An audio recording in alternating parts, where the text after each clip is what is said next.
In this video, we're going to look at CRA models for comparing and ordering integers. So we'll start with comparing, which is just where we have two values. We just want to see which value is less than or greater than the other. So we'll start with the concrete model. This is obviously just kind of a representation of what the concrete model would be. But an example of a concrete model you could use in your classroom is to, physically tape down an actual number line and then have students stand at different values so they could see which value is less than or greater than the other one.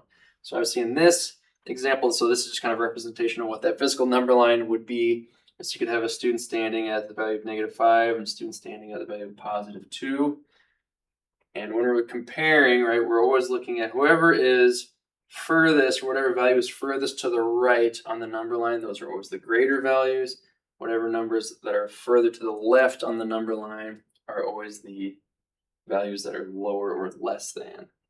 Okay, so from this, since we can see that this kid over on the left is furthest to the left on the number line, and that quantity of -5 is less than the quantity of 2.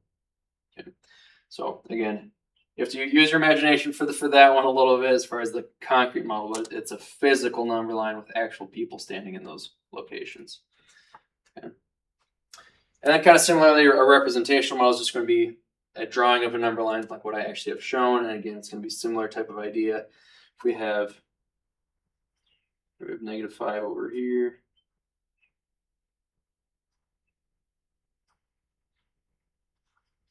And then +2, so we can see that -5 is further to the left on the number line.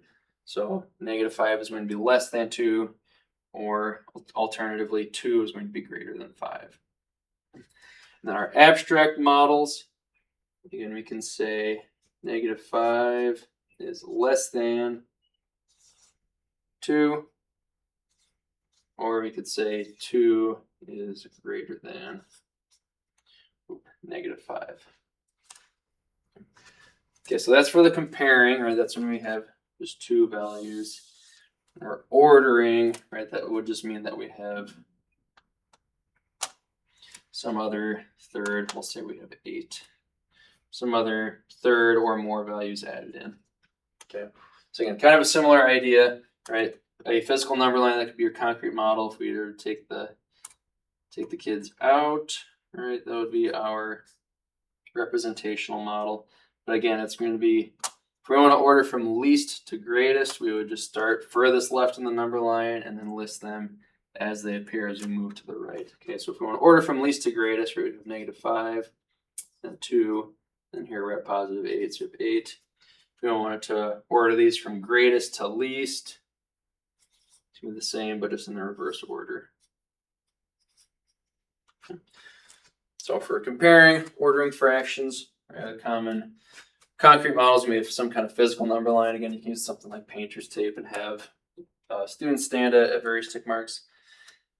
Representational model, oftentimes we're going to use number lines because then we can easily see, move from left to right or from right to left.